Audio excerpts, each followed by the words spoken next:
지난번은 챕터 1과 2에 저자가 어떻게 부자 아빠를 만나게 되었고 무엇을 배웠는지에 대해서 이야기를 해봤습니다. 부자 아빠는 이제 두 아이들에게 시간당 10센트라는 가장 적은 돈을 주면서 당시에 뭐 최저 시급에도 못 미치는 돈이었고 일은 굉장히 고되고 힘들었거든요. 그 감정, 즉 실망과 좌절을 평생 느끼면서 살게 될 거라는 그런 얘기를 말이 아닌 경험을 통해서 알려줬고, 이제 그런 대우를 받을 때 어떤 사람들은 뭐 그냥 뭐 그런 삶이 제멋대로 이제 내두르게 만들고 또 뭐 화를 내며 보스에게 대들거나 뭐 가까운 사람들은 힐난하지만 어떤 사람들은 거기서 교훈을 얻고 삶의 새로운 행태를 환영하기도 한다는 이야기를 담고 있습니다. 그래서 이 두 아이가 이제 그 일을 그만두고 이제 머리를 짜내서 사업을 하게 돼서 돈을 벌게 된다는 이야기고요. 그 뒷부분은 이제 뭐 어떤 금융에 관한 지식이 필요하고 어떤 돈을 대하는 삶의 태도나 감정적인 부분을 다루고 있는데요. 이 부분에서 제가 인상적이었던 부분을 조금 읽어드릴게요. 현재 이 저자와 친구는 이제 조기 은퇴를 하고, 뭐 이제 은퇴라는 게 이분들한테는 뭐 어마어마한 변화가 일어나지 않고, 뭐 일을 할 수도 있고, 뭐 하지 않아도 문제가 없는 그런 상태인 경우거든요. 자, 우리의 재산은 인플레이션을 훨씬 앞지르며 저절로 불어나고 있다. 우리 자산은 스스로 불어날 만큼 충분히 많다. 그건 마치 나무를 심는 것과 같다. 오랫동안 꾸준히 물을 주다 보면 어느 순간부터는 더 이상 물을 줄 필요가 없어진다. 뿌리가 땅속 깊숙이 자리를 잡았기 때문이다. 그러면 나무는 우리가 즐길 수 있는 그늘을 제공한다.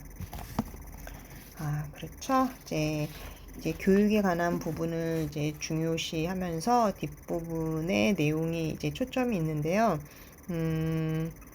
가장 큰 재산인 가장 큰 재산인 교육을 강화한다는 것.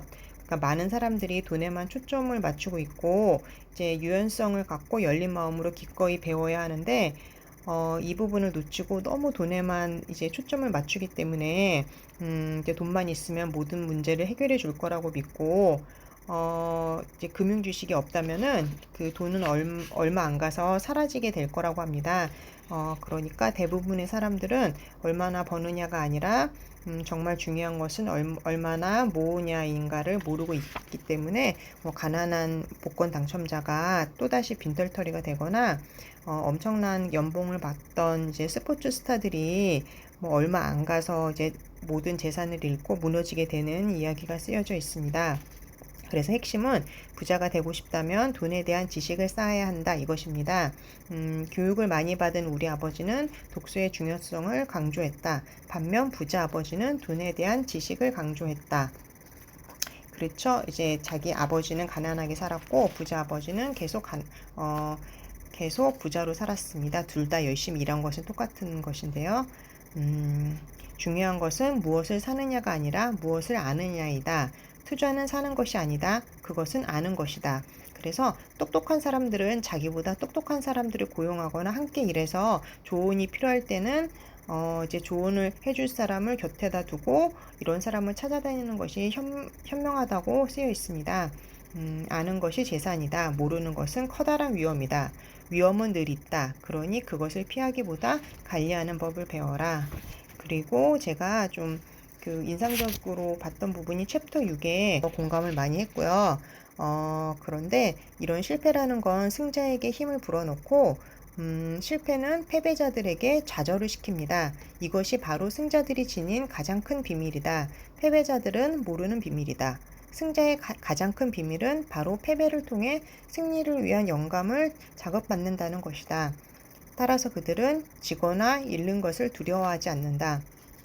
자, 이 얘기가 저는 굉장히 인상적이었고, 이제 챕터 6에 부자로 가는 길을 막는 장애물은 무엇인가 이 부분에서는 이제 뭐 일반적으로 뭐 게으름이라든가 오만함이라든가 이런 부분을 설명을 하고 있는데 제가 좀 제 현재 그 삶과 제 현재 그 삶과 비교해서 느꼈던 부분이 이제 그 바쁜 사람들은 종종 가장 게으른 사람들이다.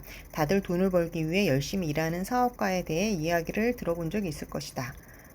그는 열심히 일을 해서 이제 가족들을 부양하고 이제 그 일감도 집에 가져가고 늦게까지 일을 하는데 너무 바빠서 재산을 제대로 관리도 할 수 없고 너무 바빠서 건강을 돌보지도 못하는 사람들이 있습니다. 그런데 이런 사람들은 그렇게 바쁜 생활을 유지를 하고 바쁘다고 하는 이유는 대면하고 싶지 않은 무언가를 회피하기 위해서라고 쓰여 있습니다.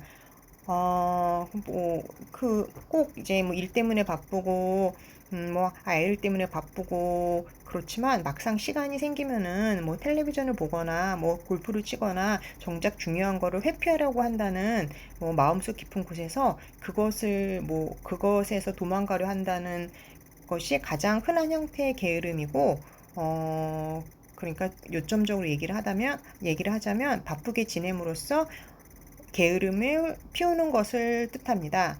여기서 공감을 하는 것이 저도 이제 새로운 일을 시작하면서 계속 바쁘다는 마음을 갖고 있고, 다른 무엇을 하려고 해도 일 때문에 바쁘고, 계속 바쁘다고 하면서도 중요한 것을 못 챙겨요. 근데 그 중요한 것을 못 챙기는 것이 바쁘기 때문이라는 핑계를 계속해서 대고 있다는 것을 깨닫게 되었습니다.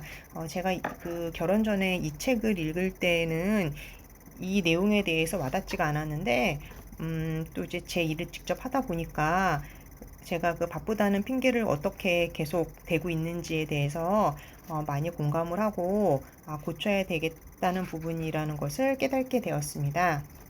음, 그리고 이제 시대가 바뀌어가지고 이 책이 이제 1997년에 출간이 되었거든요.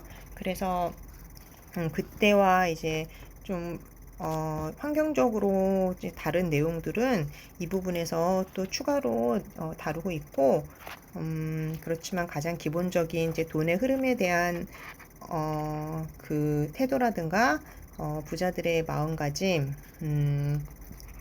그런 부분에 대해서는 여전히 유효하고 그렇기 때문에 지금까지도 많이 팔리는 베스트셀러라는 것을 느꼈습니다.